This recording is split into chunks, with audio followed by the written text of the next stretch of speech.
கனத்துக்குரிய தேவ பிள்ளைகள் யாவருக்கும் ஆண்டவராக இயேசு கிறிஸ்துவின் நாமத்தின் நல்வாழ்த்துக்கள். இந்த நாளிலே தினம் ஒரு தூதன் வழியாக உங்களை மீண்டுமாய் சந்திக்கிறேன். இயேசு கிறிஸ்துவின் நாமத்தினாலே உங்களை எல்லாரையும் வாழ்த்தி ஆசீர்வதிக்கிறேன். இந்த நாளிலே ரோமர்கள் நிருபம் 8வது அதிகாரம் 37வது வசனம். இவை எல்லாவற்றிலேயும் நாம் நம்மில் அன்பு கூறுகிறவராலே முற்றும் ஜெயங்கொள்ளுகிறவர்களாக இருக்கிறோமே என்று பவுல் சொல்கிறார். மேலே பலவிதமான காரியங்கள் சொல்லப்பட்டிருக்கிறது. எத்தனையோ நெருக்கங்கள், போராட்டங்கள், வியாகுலங்கள், எத்தனையோ விதமான காரியங்கள் நமக்கு எதிராக வந்தாலும் ஆண்டவர் எப்படிப்பட்டவராய் இருக்கிறார்னா, நம்ம மேலே அதிகமான அன்பு கூர்ந்தவராய் இருக்கிறார். அவர் நம்ம மேலே வச்ச அன்பின் நிமித்தமாக மேற்கொண்ட எல்லா விதமான கஷ்ட நஷ்டங்கள், வேதனைகள் எல்லாவற்றிலும் நம்மால் வெற்றி மேலே வெற்றி அடைய முடியும் என்று பவுல் சொல்லுகிறார். அன்பானவர்களே, நம்முடைய படைப்பை தேவனுடைய வெற்றியை வெளிப்படுத்துவதற்காகத்தான். ஆம், அவர் சகல விதத்திலுமே வெற்றி அடைந்த தெய்வம். அவருடைய சாயல்ல, அவருடைய ரூபத்தின்படி அவரால் படைக்கப்பட்டிருக்கிறோம். அவரால் தான் நாம் பிறந்திருக்கிறோம். ஆகவே அவரால் பிறந்திருக்கிற நாம் அவரை போலவே வெற்றி மேல் வெற்றி அடைய முடியும் என்பதுதான் இதனுடைய உள்ளான கருத்து. ஆகவே ஒன்றை நினைவில் வைத்துக் கொள்ளுங்கள். இன்றைக்கு இருக்கின்ற நம்முடைய தோல்வியான, பலவீனமான, வியாதியான, பற்றாக்குறையான, இப்படி கைவிடப்பட்டதான, அனாதையை போல இருக்கக்கூடியதான சூழ்நிலையெல்லாம் சொல்கிறோம். இவை எல்லாமே தற்காலிகமானவை.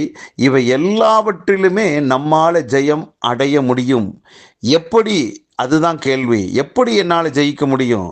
எப்படி நான் மற்றவங்களை போல விடுதலையாய், வெற்றியாய், உயர்ந்து ஒரு மேன்மையடைந்து வாழ முடியும் என்று ஒரு கேள்வி எழும்பலாம். அன்பானவர்களே, ஒரு காரியத்தை நான் அழுத்தம் திருத்தமாக சொல்லுகிறேன். அவர் உங்கள் மேலே வச்ச அன்பின் நிமித்தமாக நீங்கள் வெற்றி மேலே வெற்றி அடைவீர்கள். அருமையானவர்களே, ஆண்டவருடைய அன்புக்கும் மனுஷனுடைய அன்புக்கும் என்ன வித்தியாசம் அப்படின்னா, மனுஷனுடைய அன்பு நம்முடைய உயர்வு தாழ்வுகளை அடிப்படையாக வச்சிருக்கும். நமக்கு அழகு இருந்தால் அன்பு வரும், அந்தஸ்து இருந்தால், ஆஸ்தி இருந்தால் நம்ம மேலே அன்பு வைப்பாங்க.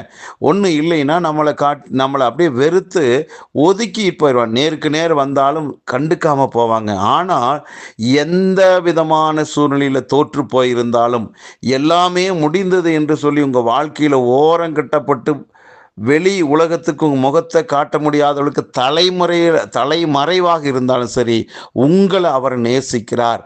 அவருடைய அன்பு மனுஷனுடைய அன்பை போல அல்ல, முற்றிலும் வேறுபட்டதாக இருக்கிறது. ஆகவே அந்த அன்பு உங்கள் மேலே இருப்பதினால் நீங்கள் இன்றைக்கு இருக்கின்றதான தோல்வியின் நிலையிலிருந்து முற்றிலும் வெற்றி மேல் வெற்றி அடைந்தவர்களாக மாற்றும்.